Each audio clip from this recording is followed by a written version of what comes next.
burn it all. I want every stick gone.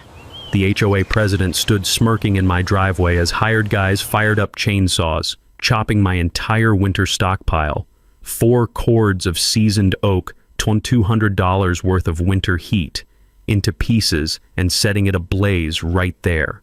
I had permits, fire marshal approval, township clearance. None of it mattered. Priscilla hated the look, so she ordered it destroyed.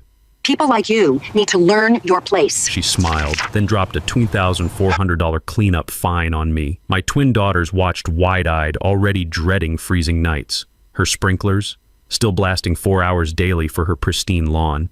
62 neighbors peeked from windows. Zero help. But power-hungry bullies never dig into old family paperwork. 3 months later, she was at my door begging me to stop. What would you do if they torched your winter stockpile? Drop A if you've battled an HOA tyrant, and share your worst HOA rule nightmare below. My name's Jake Hartwell, and 6 months ago I inherited my grandfather's house along with a secret that would destroy the woman trying to destroy me. I'm a third-generation mechanic in Millbrook Valley, Colorado. My wife Sarah runs the county library. 20 years of dealing with difficult patrons taught her how to spot bullies from a mile away. Our twin daughters, Emma and Grace, are high school juniors who've never seen their dad back down from a fight, which made what happened next even more confusing for them. When Grandpa Pete died, he left us his 1950s homestead sitting right in the middle of what's now Riverside Estates subdivision. Developers carved up his ranch in the 90s, but somehow his original house stayed put like a middle finger to progress. Moving in seemed perfect until we met our new HOA president. Priscilla Westmont appeared in our driveway 3 days after the moving truck left. Real estate agent by trade, HOA dictator by choice, she's been running this subdivision like her personal fiefdom for 6 years straight. The woman carries a laminated rule book everywhere and has that fake friendly smile that screams, "I'm about to ruin your day." Mr. Hartwell, we need to discuss your commercial vehicle situation. The smell of her expensive perfume couldn't mask the stench of condescension as she circled my 12-year-old pickup with magnetic door signs like it was a toxic waste dump. People like you need to understand that property values depend on maintaining certain standards, she said, measuring tape clicking aggressively. People like you. Emma and Grace were watching from upstairs windows, seeing their dad get talked down to like a child. Sarah's knuckles went white, gripping our kitchen counter. That phrase told me everything about Priscilla's real agenda. Within 2 weeks, I understood the system. Stan Mueller got fined $200 for growing tomatoes. Agricultural activities prohibited. Lisa Park's kids lost their swing set. Playground equipment requires committee approval. Mrs. Kowalski, an 82-year-old widow on fixed income, had to remove her bird feeders because they attracted nuisance wildlife. Meanwhile, Tom Wesley's identical vegetable garden got ignored. Judge Patricia Hayes's grandkids had an elaborate playset that somehow never needed approval. The Hendersons built an unpermitted shed and got a courtesy reminder to file paperwork. The pattern was crystal clear. Working families got hammered. Wealthy retirees got warnings. She's targeting us specifically, Sarah said one evening after Priscilla cited our neighbor for parking his work van overnight. Mom, why doesn't someone stop her? Grace asked. Because she controls the board, Sarah replied. Henderson couple are her puppets, Mrs. Brianna's too scared to vote against her, and everyone else is afraid of retaliation. That's when the basement cleanup started revealing Grandpa's secrets. The musty smell of 40 years' worth of documents filled my nostrils as we sorted through boxes. Sarah's librarian training kicked in. She organized everything by date and category, while Emma and Grace complained about spiderwebs and old paper smell. Jake, what's this? Sarah asked, holding up a thick manila folder labeled Water Rights, Millbrook Creek, 1947. Inside were documents covered in legal language, but one phrase kept jumping out. Perpetual easement and primary beneficial use of Millbrook Creek waters. I called Bob Morrison, retired lawyer and family friend who owed me for keeping his 1995 Buick running. Holy shit, Jake, Bob whispered after studying the papers. Your grandfather didn't just sell land to developers. He kept the water rights. Here's what Colorado water law means. Whoever uses water first gets permanent rights under prior appropriation doctrine, and those rights never expire regardless of what gets built later. The takeaway? Original water rights always trump newer development, even entire subdivisions.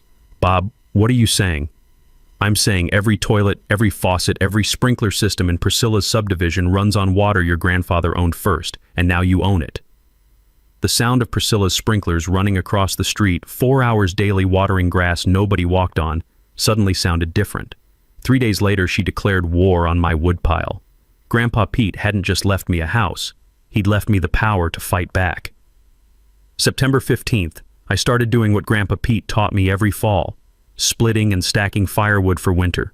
4 cords of seasoned oak, stored exactly where his pile had sat for 40 years. 15 feet from the property line, properly covered with tarps, and I even paid the county $200 for a fire department inspection just to cover my ass. The satisfying crack of splitting maul meeting oak echoed off the mountain walls as Emma and Grace helped me stack. The sweet scent of pine sap mixed with autumn air while we worked, building neat rows that would keep our family warm when November hit hard. That's when Priscilla appeared with her clipboard of doom. "Mr. Hartwell, this is completely unacceptable," she announced, circling my woodpile like a vulture examining roadkill. Section 7.3.2 prohibits unsightly storage that negatively impacts community aesthetics. I wiped sawdust off my hands. "Ma'am, I've got fire department approval, township permits, and this wood's been here for decades. Your grandfather's arrangements don't override current HOA covenants." That fake smile again. "You have 72 hours to remove this eyesore or face escalating penalties." October 1st brought my first taste of HOA warfare, a certified letter thick enough to choke a horse. Sarah's face went pale reading the violation notice. $50 daily fines for the first week, $100 for the second, $200 thereafter, all for storing legal firewood. "They can't do this," Sarah said, but her voice carried doubt. I remembered something Bob Morrison had told me years ago when he was still practicing law. HOAs operate in legal gray areas where they can harass homeowners until someone fights back. The trick is knowing that they have to follow something called the business judgment rule and can't discriminate based on who has money and who doesn't. Problem is, most people don't know their rights, so they cave under pressure. "Bob, they're threatening liens over legal firewood," I told him when I showed up at his house with my permit folder. "Jake, you're completely in the right here," he confirmed, spreading documents across his kitchen table. "Fire department approval, township clearance, proper setbacks, Priscilla's got no grounds." "So why the threats?" "Because most people fold rather than fight. She's counting on you being too broke or too scared to challenge her." October 8th, I requested a formal hearing. Priscilla scheduled it for 2 p.m. on a Tuesday, working hours naturally, in the subdivision's cramped community room that smelled like stale coffee and broken dreams. I took time off work, showed up with my documentation folder, and found myself facing Priscilla plus the Henderson couple. Mrs. Brianna was conveniently unable to attend. "Mr. Hartwell, the board has reviewed your situation," Priscilla began without even glancing at my papers. "We voted unanimously to uphold the violation." "Ma'am, I haven't even presented my case yet. The decision is final." 5 minutes later, I was back in the parking lot with my unused documentation, realizing I'd just witnessed a kangaroo court in action. That evening, I started making calls to other violators. Stan Mueller's voice carried the weariness of defeat. "Jake, they fined me $500 for growing tomatoes in my backyard, threatened to put a lien on my house if I didn't rip them out. What about Tom Wesley? He's got an identical garden." "Yeah, well, Tom Wesley plays golf with the Henderson brothers." Lisa Park had the same story. $300 fine for her kid's swing set while Judge Hayes's grandkids played on equipment twice as large without any citations. The picture was getting clearer, but I needed proof. October 15th, I spent Saturday morning walking the subdivision with my phone camera, documenting what Bob would later call selective enforcement. Tom Wesley's vegetable garden, no citations.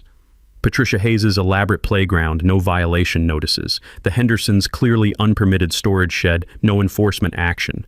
But every working-class family had violation papers taped to their doors. When I confronted Priscilla with photo evidence the next Monday, her mask slipped completely. "Mr. Hartwell, some residents understand community standards better than others." Her voice turned ice cold. "Perhaps you should consider whether this neighborhood is really right for your family." There it was. The threat wrapped in suggestion: conform or get forced out. November 1st brought escalation, $1,400 in accumulated fines plus legal language about property liens. Sarah held the letter with trembling hands while Emma and Grace watched their parents' stress levels spike. "Dad, why is she doing this to us?" Emma asked that night. "Because she thinks people like us don't belong in her perfect neighborhood." Grace, always the fighter, crossed her arms. "That's bullshit." Language, but yeah, honey, it is. That night, while Sarah researched legal aid attorneys we couldn't afford, and the girls worried about losing their home, I sat in Grandpa's basement staring at that water rights folder. The sound of Priscilla's sprinklers running at 11 p.m., watering dead grass in November, finally pushed me over the edge. Time to find out what cards Grandpa Pete had really left me.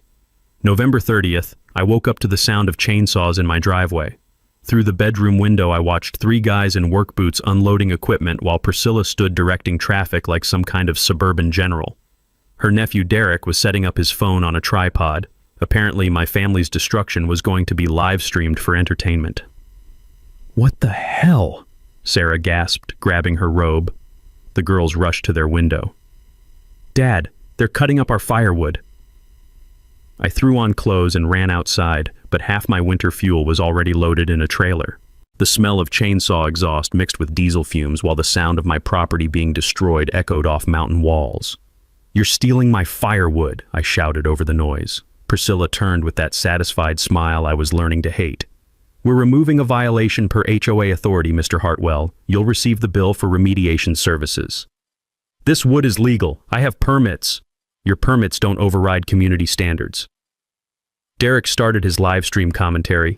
"Cleaning up another neighborhood eyesore, folks. Some people just don't understand property values."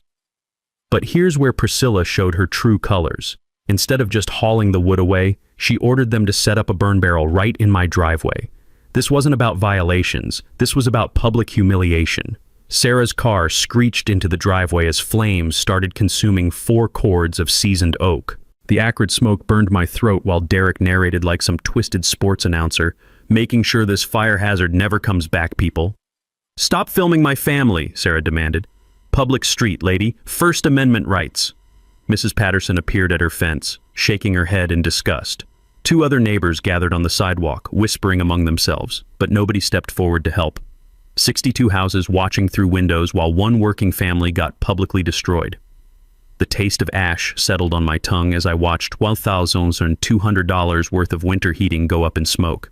By 2 p.m., my heating plan was a pile of smoldering ash, and Priscilla was handing me a bill for $2,400. "Violation remediation and disposal services," she announced with theatrical formality. "Payment due within 30 days, or we'll add collection fees and legal action." Emma and Grace watched from our front steps as the crew packed up. Emma had tears streaming down her face. First time she'd seen her dad completely powerless against adult bullying. Grace was shaking with rage, already planning revenge campaigns that would never work. That evening, we huddled around electric space heaters while November wind whistled through gaps in our old house. The heating bill was going to triple, but that wasn't even the worst part. The worst part was my daughters seeing their father humiliated and helpless. "There's got to be something we can do," Grace said, voice cracking with frustration. "Honey, sometimes the system's rigged against people like us," I replied, hating how defeated I sounded. Emma, always the problem solver, wasn't ready to give up. "What about those papers Grandpa left? The water thing Mom found?" Sarah pulled out the folder we'd been ignoring. "Bob Morrison said these might be significant. Maybe it's time to find out what he meant." December 3rd, I called Bob with desperation replacing pride in my voice. "Jake, perfect timing," Bob said before I could speak. "I've been researching your grandfather's documents. You need to get over here immediately." "Bob, they burned my firewood. All of it. Right in my driveway while neighbors watched." Silence. Then, "Those bastards. Jake, drop everything and come here right now. What I found changes everything." 20 minutes later, I was staring at documents spread across Bob's dining room table while he dropped the biggest bombshell of my life. "Your grandfather wasn't just smart about selling his land," Bob said, practically vibrating with excitement. "He was brilliant. When developers wanted his property in 1995, he sold everything except the water rights." Meaning every faucet, every toilet, every precious sprinkler system in Priscilla's subdivision runs on water your grandfather owned first. "Colorado water law is absolute. First in time, first in right." My head started spinning. But how does that help me? Bob's grin turned predatory. Jake, I found the financial trail. Something called Millbrook Creek Water Services has been collecting $3,400 monthly from the HOA for water access. That shell company traces directly to your grandfather's estate. The room went silent except for my heartbeat. You're telling me? I'm telling you the HOA has been unknowingly paying you $81,600 over 2 years while Priscilla harassed your family with your own money. The irony was perfect. While she burned my heating fuel for being unsightly, her lawn was being watered 4 hours daily with my water, paid for with money that was legally mine. Bob, what can I do? Jake, you don't just have water rights. You are the water company. Every drop in that subdivision flows at your discretion. I thought about Derek's smug commentary, Priscilla's satisfied smile, my daughter's tears. How fast can we move on this? 30-day notice required by law. But once you play this card... Bob leaned forward. There's no going back. You ready for total war? Through his window, I could see Priscilla's sprinklers running despite yesterday's snow. She declared war when she burned my family's winter heat. I'm just going to win it. December 5th. I did something I'd never done before. I started recruiting allies for war. First stop, Stan Mueller's house. Stan answered the door looking like a man who'd given up fighting, until I explained what Bob Morrison had discovered. You're telling me you own the water system? Stan's eyes went wide. The whole damn subdivision? Every drop. And I need families willing to stand together against Priscilla's harassment. Within hours, Stan had called Lisa Park. By evening, we had 6 families crammed into my auto shop after closing time. The smell of motor oil mixed with determination as I spread Bob's legal documents across my workbench under fluorescent lights. We've all been victims of selective enforcement, I began. But what if there's a way to end this permanently? Mrs. Kowalski, 82 and fierce, leaned forward. Jake, that woman destroyed my bird feeders out of spite. What can we really do? That's when I explained the water rights bombshell, watching defeated faces transform into something dangerous. Hope mixed with anger. You can legally control their water? Lisa asked, voice rising with excitement. With proper notice, yes, but this is about equal treatment, not revenge. December 10th, I installed monitoring equipment at the creek source. Morning frost crunched under my boots as I worked, pine-scented air filling my lungs while I mounted digital meters. My easement rights gave me legal access to every drop flowing into the subdivision. What I discovered made my blood boil. Average daily usage, 12,000 gallons. But Priscilla's house alone consumed 800 gallons daily watering grass during irrigation season, more than 3 working families combined used for drinking, cooking, and bathing. The hypocrisy was stunning. She was burning my heating fuel for being unsightly while wasting enough water daily to fill a swimming pool. Meanwhile, Sarah launched her own investigation into HOA finances.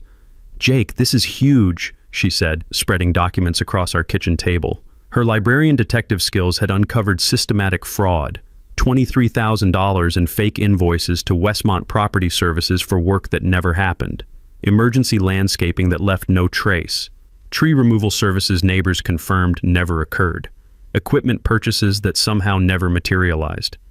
She's been embezzling for years, Sarah concluded. Bob's legal assessment was chilling. This is felony territory, Jake. Prison time if prosecuted. But December 15th brought Priscilla's counterstrike. I was installing backup monitoring equipment when Derek appeared with 2 guys I didn't recognize, thick necks, work boots, aggressive postures. You need to stop messing with community property, Derek announced, filming with his phone. This is my easement. I have every legal right to monitor water flow. Legal right my ass, you're trespassing. The bigger guy stepped closer. Maybe you should find somewhere else to live, mechanic. This neighborhood's getting too expensive for people like you. The threat was clear, but they'd made a critical error. Derek was still filming, capturing their intimidation on video. Gentlemen, you're on camera threatening a homeowner exercising legal property rights, I said calmly. I hope you're prepared for that footage to become evidence. Derek's face went pale as he realized his own recording had just documented criminal intimidation. They left, but the message was clear. Priscilla was escalating to physical threats. December 20th, Bob served the formal Notice of Primary Water Rights Assertion to the HOA board. 30 days to respond before I could legally modify service terms. My demands were reasonable. Acknowledge my water authority, stop discriminatory enforcement, Implement equal treatment for all violations.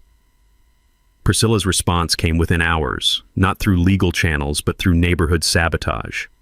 I discovered it December 22nd when Mrs. Patterson called in distress. "Jake, someone's been spreading rumors about you," she reported. "Priscilla's telling everyone you're planning to shut off water right before Christmas to force families with children into compliance." The lie was brilliant and vicious. Paint me as the monster threatening families during holidays. But Priscilla had underestimated small-town networks. Mrs. Patterson had talked to Mrs. Kowalski, who'd talked to Lisa Park, who'd talked to Stan Muller. Within 24 hours, 6 families were comparing notes about Priscilla's door-to-door smear campaign. "She's panicking," Bob observed. "Desperate people make stupid mistakes." My counter-move was simple: complete transparency. December 25th, I hand-delivered information packets to every house. Legal documents, water usage data, financial irregularities, and a simple message: this is about equal treatment under rules we all agreed to follow. The response was immediate. Tom Wesley knocked on my door Boxing Day morning. "Jake, I owe you an apology. I believed Priscilla's version until I saw your documentation." Judge Hayes called that evening. "Mr. Hartwell, I've reviewed your materials. Your legal position appears sound." Even the Henderson couple stopped avoiding eye contact. By December 30th, public opinion had shifted dramatically. Priscilla's lies had backfired, creating exactly the community scrutiny she'd tried to avoid. The taste of victory was sweet, but I knew this was just the setup. January would bring Priscilla's deadline to respond to my water rights assertion. She could accept my terms and acknowledge defeat. She could fight in court where her embezzlement would be exposed. Or she could try something desperate. I was counting on desperate. January 2nd, Bob Morrison called with the kind of excitement lawyers only get when they're about to destroy someone legally. "Jake, Priscilla's response just arrived. You're not going to believe this arrogance." The smell of fresh coffee filled Bob's office as I stared at the most stupidly aggressive legal document I'd ever seen. Priscilla hadn't just rejected my water rights, she'd declared total war. "Notice of counterclaim and demand for cessation of fraudulent activities," Bob read, barely containing his glee. "She's claiming your documentation is fabricated and demanding you cease all harassment of the HOA. Can she actually do that?" "She can try, but Jake, this is exactly what we wanted. By challenging your rights in writing, she's forced this into court where everything becomes public record." Bob spread additional documents across his desk, the rustle of papers mixing with winter wind rattling windows. I spent the holidays digging into Millbrook Creek water services. Found the complete financial trail back to 1995. The numbers hit like a sledgehammer. Grandpa Pete had negotiated genius-level terms when selling to developers. Keep the water rights, lease them back to the subdivision for $2,400 monthly, with automatic inflation adjustments. Current rate, $3,400 monthly. Jake, you've been unknowingly collecting $81,600 over 2 years. My coffee went cold as the implications sank in. She's been paying me to harass my own family? Gets better. Every dollar she's used for legal threats, every fine she's imposed, every gallon she's wasted watering her lawn, all funded by money that was legally yours. The irony was so perfect it hurt. While Priscilla burned my heating fuel for being unsightly, she was literally paying me to provide water for her 4-hour daily lawn watering obsession. What's our next move? Bob's predatory grin returned. Colorado water law is absolute. First appropriation, first right. Your 1947 claim trumps everything. But here's the beautiful part. When this hits court, discovery rules mean both sides must provide financial records. He pulled out Sarah's embezzlement research. All those fake invoices, phantom companies, personal account transfers, they become evidence in a public trial. So Priscilla has to choose between accepting my water authority or exposing her crimes? Exactly. Either way, she's finished. January 5th brought vindication. Local HOA dispute reveals complex water rights issues hit the newspaper. The reporter had verified my grandfather's 1947 water claim through county records. Priscilla's panic response was immediate. Emergency HOA meeting scheduled for January 8th, with inflammatory notices about defending our community against fraudulent takeover. The community center was packed beyond capacity, 68 residents plus standing room overflow. The fluorescent lighting felt harsh as media crews set up. Linda Chang from Channel 7, Denver Post reporter, even a blogger with a serious camera. The air buzzed with nervous energy as Priscilla opened with desperate theater. "Neighbors, Jake Hartwell is attempting to extort our community using fabricated documents." I raised my hand for recognition. "Mr. Hartwell has said quite enough," she snapped. Fatal mistake. Judge Patricia Hayes, retired but razor-sharp, rose from her seat. "Point of order, Madam President. Why are you denying a homeowner's legal right to address this assembly?" The crowd's murmur turned hostile toward Priscilla. Under television lights, sweat was visible on her forehead. "Furthermore," Hayes continued, "I've examined Mr. Hartwell's documentation. These water rights appear legitimate. If they're fraudulent as you claim, where's your contrary evidence?" Priscilla was trapped. She couldn't provide contrary evidence because none existed. The taste of victory was metallic in my mouth as I watched her composure crumble. "The board will respond through proper legal channels," she stammered. "When?" Hayes pressed. "Your deadline expires January 20th. Even wealthy neighbors were asking uncomfortable questions about financial transparency and enforcement equality. The power structure was shifting visibly. That's when I knew Priscilla would never surrender gracefully. Cornered animals do desperate things. I just had to be ready when she lashed out. January 10th, I did something that would have terrified me 6 months ago. I started planning like a general preparing for the final battle, except my weapons were water meters and legal documents instead of tanks and artillery. Bob Morrison's law office became our war room. Maps of the subdivision covered his conference table, water usage charts lined the walls, and Sarah's embezzlement research filled 3 binders. The smell of marker ink mixed with Bob's terrible coffee as we plotted Priscilla's inevitable downfall. "She's got 11 days to respond," Bob said, circling January 20th with red marker. "Based on her narcissistic personality, she'll try something desperate rather than admit defeat." "What kind of desperate?" "Could be bribery. People with money always try to buy their way out first. Could be intimidation, sabotage, maybe even violence. Cornered sociopaths are unpredictable." I spent the next 3 days installing backup monitoring systems at multiple points along Millbrook Creek. The morning frost crunched under my boots as I worked, pine-scented air filling my lungs while mounting tamper-resistant digital equipment that could withstand anything short of dynamite. Every gallon flowing into Priscilla's precious subdivision was now tracked in triplicate. Even if she hired professionals to sabotage my equipment, the redundant systems would keep recording her community's water dependency. From my research with Bob, I'd learned that water rights monitoring is considered critical infrastructure protection under Colorado law, meaning interference carries felony charges. The takeaway? Sabotaging someone's water monitoring equipment isn't just vandalism. It's a federal crime that can land you in prison. Sarah transformed our kitchen table into mission control, organizing 40 years of Grandpa Pete's documents with precision that would make NASA jealous. Original 1947 water contracts, estate records, county registrations, and Bob's legal research all categorized for instant access. "If this goes to trial, we'll bury them in paperwork," she said, adjusting her reading glasses. "But Jake, what if Priscilla tries to hurt our family directly?" The question haunted me. Emma and Grace didn't understand why Dad was suddenly checking door locks twice and varying routes to work. But after Derek's intimidation attempt with his goon squad, I wasn't taking chances with my daughter's safety. January 12th brought intelligence that changed everything. Mrs. Patterson called during dinner with news that made me smile for the first time in weeks. "Jake, Priscilla's been calling Denver law firms all day.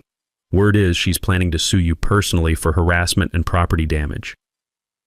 The beautiful irony was that Bob had predicted this exact move. Personal lawsuits require discovery, and discovery would expose every financial crime Sarah had documented. "She's about to destroy herself trying to destroy you," Bob confirmed when I called him. "It's like watching someone commit suicide with legal documents." We prepared for multiple scenarios with the thoroughness of paranoid survivalists. If Priscilla accepted my terms, we'd implement community oversight and equal enforcement. If she sued, we'd counterpunch with criminal charges. If she tried sabotage, we had security cameras and law enforcement contacts ready. But I wanted more than defense. I wanted overwhelming victory. January 15th, I approached Deputy Dave Martinez at the gas station. Dave had been patrolling Millbrook Valley for 12 years, and his kids played soccer with Emma and Grace. "Dave, heads up about a developing situation," I said, explaining the water rights dispute and Priscilla's escalating behavior. You're telling me she's been embezzling community funds while targeting working families? His cop instincts were already engaged. That's what our evidence shows. I'm worried about retaliation when her deadline hits. Dave's expression turned professional. I'll increase patrol frequency in your area. And Jake, anything weird happens, call immediately. Don't try to handle it yourself. Having law enforcement awareness felt like strapping on Kevlar. Priscilla could threaten all she wanted, but sheriff's deputies don't negotiate with community bullies. The technical preparation intensified. I created detailed water usage reports documenting consumption patterns for every house. The data was damning. Priscilla's property consumed more water than 4 working-class families combined, all while she lectured others about community standards.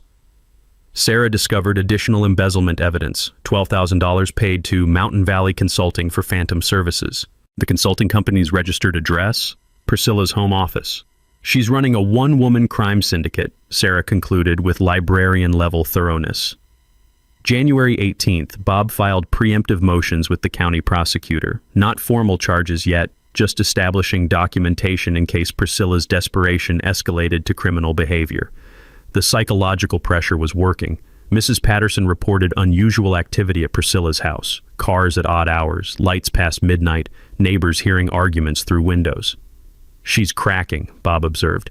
People who've never faced consequences often lose their minds when accountability finally arrives. That evening I sat in Grandpa's workshop breathing familiar scents of motor oil and old wood while cleaning tools. Emma and Grace did homework upstairs, Sarah graded papers in the kitchen, and everything felt almost normal. But January 20th was coming.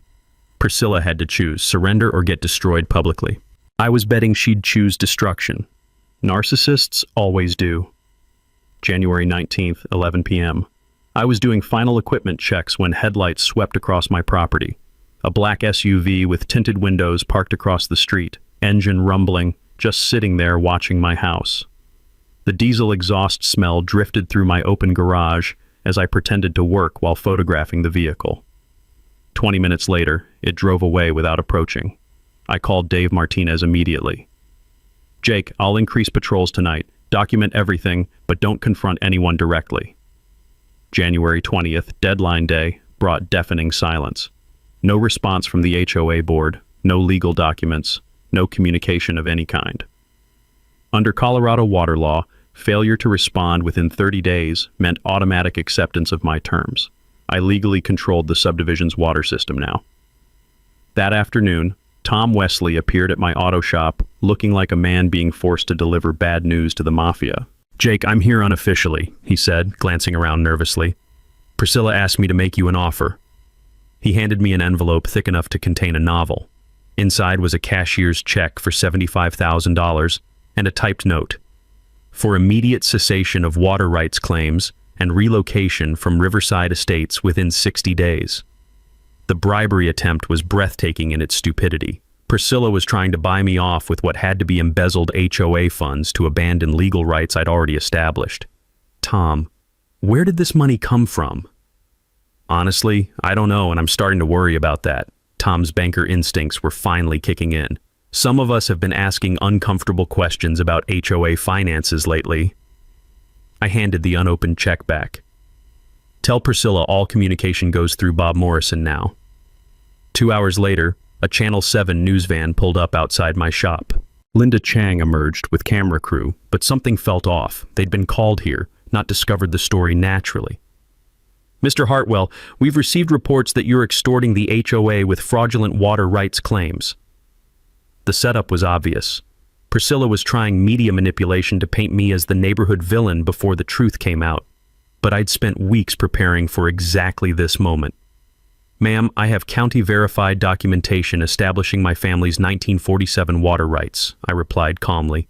If anyone believes those documents are fraudulent, they're welcome to challenge them in court where all HOA financial records become public evidence. Linda's expression shifted as she caught my implication. Are you suggesting financial irregularities? I'm suggesting transparency benefits everyone in this dispute. Within minutes, her narrative flipped from homeowner threatens neighborhood to water rights dispute reveals deeper community issues. The smell of victory was sweeter than pine sap. January 22nd brought Priscilla's most desperate move. Sarah was returning from the library when she found Derek with two guys she didn't recognize, photographing our water monitoring equipment. Not vandalizing, just documenting everything with professional cameras. "That's private property," Sarah called out. "Public easement, lady. First Amendment rights," Derek replied, still live streaming on his phone. Critical error. Derek was creating video evidence of reconnaissance activity targeting critical infrastructure, a federal crime when it involves water systems. "Derek, you're broadcasting surveillance of protected water monitoring equipment," I said when I arrived. "I hope you understand the Homeland Security implications of that footage." His confident smirk vanished as he realized his own live stream had just documented potential terrorism charges.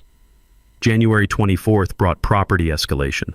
I discovered my truck's tires slashed overnight, all for a professional job with identical cuts. The rubber smell mixed with morning frost as I photographed the damage. But Priscilla had miscalculated again. My security cameras captured everything. Two figures in dark clothing, faces partially visible, using identical utility knives. Dave Martinez examined the footage with professional interest. "Jake, this shows premeditation and coordination. We're looking at conspiracy charges now." The psychological pressure was working. Mrs. Patterson reported that Priscilla's house had constant activity, multiple cars daily, arguments audible through windows, lights burning past midnight. "She's falling apart," Mrs. Patterson whispered. "Yesterday I saw her screaming at Tom Wesley in her driveway about incompetent board members." January 26th brought the breaking point. 3 more families reported attempted break-ins targeting documents, but the burglars had been sloppy, elderly misses. Brianna spotted them and called police. 2 arrests, both men with prior records hired through Derek's construction contacts. When Dave Martinez called with the arrest details, his voice carried satisfaction. "Jake, they're talking. Paid $500 each to search for old water paperwork that could contradict your claims." "Any paperwork exists?" "That's the beautiful part. They were searching for documents that don't exist because your rights are legitimate. Priscilla committed multiple felonies chasing a fantasy." That evening, Judge Patricia Hayes called an emergency community meeting, completely bypassing Priscilla's authority. The community center was packed beyond fire code limits. 76 residents, plus media and law enforcement. The fluorescent lights felt harsh as tension filled the room. "Neighbors, criminal activity has escalated beyond acceptable limits," Hayes announced. "It's time for this community to choose between lawful resolution and continued chaos." Bis. Priscilla tried maintaining control. "This meeting is unauthorized." "Madam President, you lost moral authority when crimes were committed in your name," Hayes interrupted coldly. The crowd was turning openly hostile toward Priscilla. Even her former allies were physically distancing themselves. The endgame was here. January 28th brought Priscilla's last-ditch effort to avoid total destruction, and it was uglier than I expected. I was opening my shop when Sheriff Thompson himself pulled up, not Deputy Martinez. When the actual sheriff shows up instead of deputies, you know something serious is happening. "Jake, we arrested 2 more men last night attempting to tamper with your water monitoring equipment," he said grimly. "Professional saboteurs with federal records. Someone paid serious money to shut down your systems." The smell of winter air mixed with coffee from his thermos as he showed me surveillance photos. 2 men with military-grade equipment trying to disable my sensors at 3 a.m. "Sheriff, this is escalating beyond local jurisdiction." "Already called federal authorities. Interference with water infrastructure triggers Homeland Security protocols." His expression was stone serious. "Jake, whoever's behind this crossed into terrorism charges." But the federal implications were nothing compared to what Sarah discovered that morning. "Jake, you need to see this," she said, spreading bank records across our kitchen table. Her librarian detective skills had uncovered Priscilla's biggest crime yet, $127,000 transferred from HOA reserve funds to personal accounts over 3 years. "She didn't just embezzle maintenance fees," Sarah explained. "She stole the community's emergency reserves, money set aside for infrastructure failures, natural disasters, major repairs." The magnitude was staggering. Priscilla had been systematically looting the community while terrorizing families who couldn't afford lawyers. Mini twist, the legal kamikaze. January 30th brought Priscilla's final desperate move. She filed a federal lawsuit claiming I was a domestic terrorist threatening critical infrastructure. Bob Morrison called, laughing so hard he could barely speak. "Jake, She just committed legal suicide. Filing false terrorism charges is a federal crime, and discovery will expose every financial record she's tried to hide. How bad is this for us? It's not bad, it's perfect. She's forced this into federal court where her embezzlement becomes evidence in a terrorism investigation. The FBI will audit every penny she's touched for 3 years. The beauty of Priscilla's desperation was that each escalation created more evidence against her. Every crime she committed trying to hide previous crimes just made her eventual downfall more spectacular. February 1st brought the community explosion I'd been waiting for. Mrs. Brianna, the quiet board member who'd been too scared to oppose Priscilla, finally found her voice. She called an emergency press conference outside the community center, her hands shaking as she held microphones. "I can no longer remain silent about financial irregularities I've witnessed," she announced in accented English. "Priscilla Westmont has been stealing from this community for years." The media feeding frenzy was immediate. Channel 7, Denver Post, even Colorado Public Radio showed up as Mrs. Brianna detailed phantom invoices, no-bid contracts, and personal account transfers. But Priscilla's response revealed how completely she'd lost touch with reality. February 2nd, she held her own press conference, standing in front of her perfectly manicured lawn while sprinklers ran behind her. The visual irony was perfect. "Jake Hartwell is a terrorist threatening our water supply," she declared to assembled media. "He's extorting this community using fabricated documents." Linda Chang from Channel 7 asked the obvious question. "Ms. Westmont, if his documents are fabricated, why haven't you challenged them in court?" "We're exploring all legal options. It's been 6 weeks since his initial notice. Water rights law requires response within 30 days. Priscilla's face flushed red. "Legal technicalities don't override community safety." But the most damaging moment came when a Denver Post reporter asked about financial management. "Ms. Westmont, can you account for $127,000 in reserve fund transfers over the past 3 years? Her deer-in-headlights expression was captured by every camera present. No answer, just stammering about confidential board business, while sprinklers wasted hundreds of gallons behind her. The contrast was perfect. A woman claiming water conservation concerns while literally wasting water during her denial of embezzlement charges. February 3rd brought federal involvement. FBI agent Sarah Mitchell arrived at my shop with a briefcase full of questions about water infrastructure and domestic terrorism claims. The scent of motor oil mixed with her official perfume as she examined my monitoring equipment. "Mr. Hartwell, we're investigating allegations that you've threatened critical infrastructure." "Agent Mitchell, I've been documenting legal water usage under inherited easement rights. Everything's been coordinated with local law enforcement."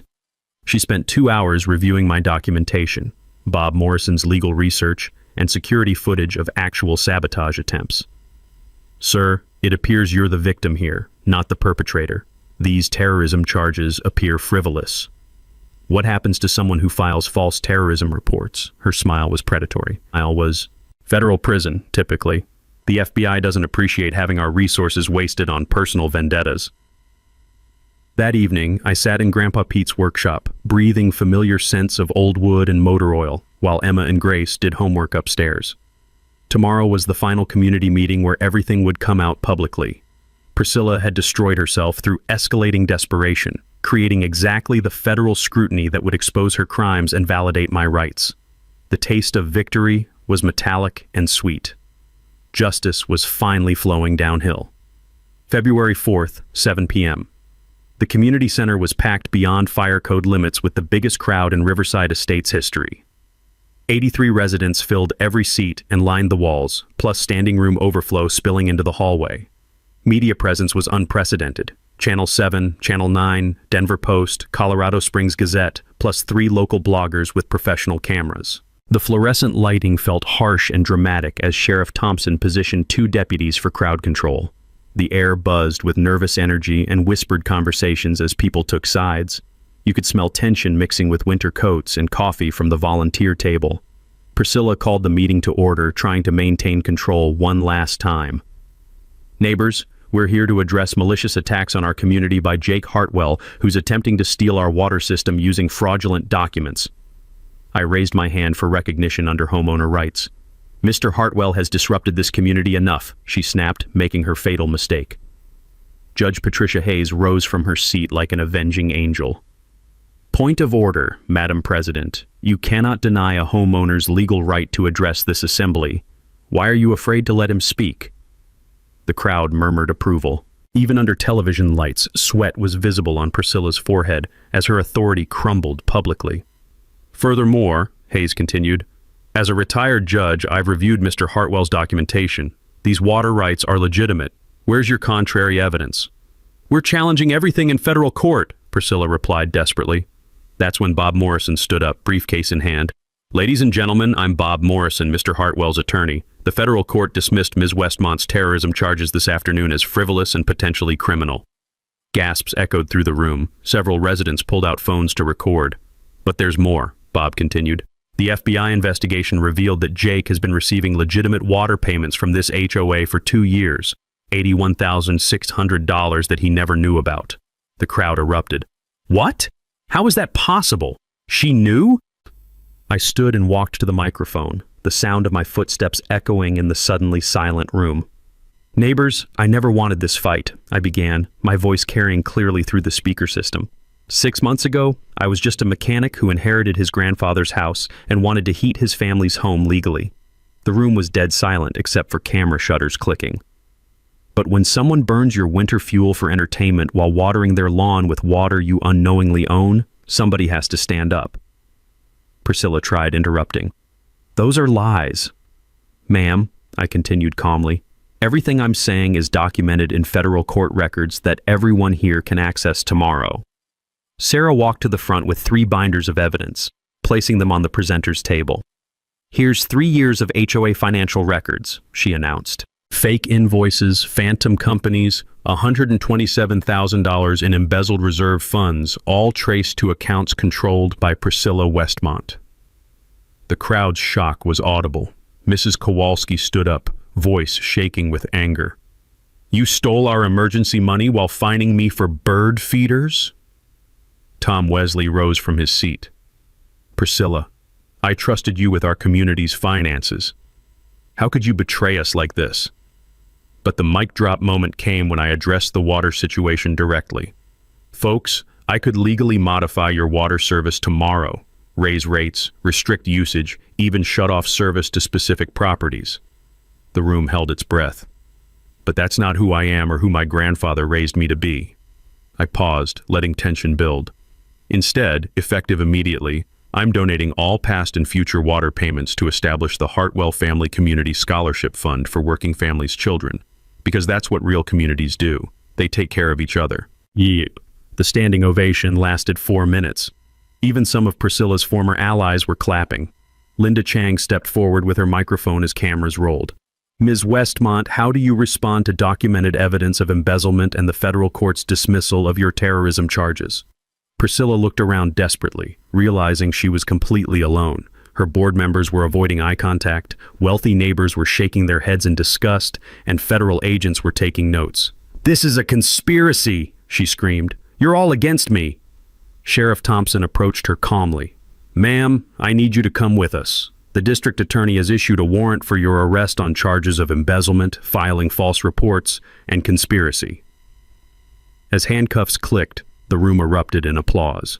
Derek, filming everything, looked like he wanted to disappear. The last image was perfect, Priscilla being led away in handcuffs while her sprinklers continued wasting water in the darkness outside, and 83 neighbors finally free from her tyranny. Justice had flowed downhill, just like water always does. February 15th brought sweet vindication.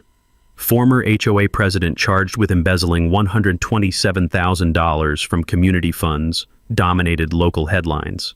Priscilla pled guilty to avoid trial, receiving 18 months in federal prison plus full restitution.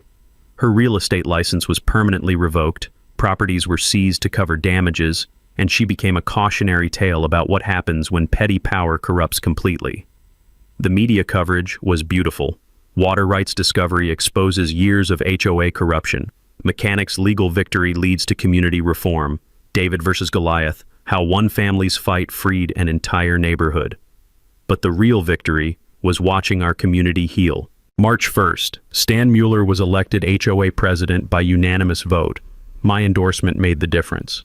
The new board included Lisa Park, Mrs. Patterson, a reformed Tom Wesley who'd learned about courage, and Mrs. Brianna finally free to vote her conscience.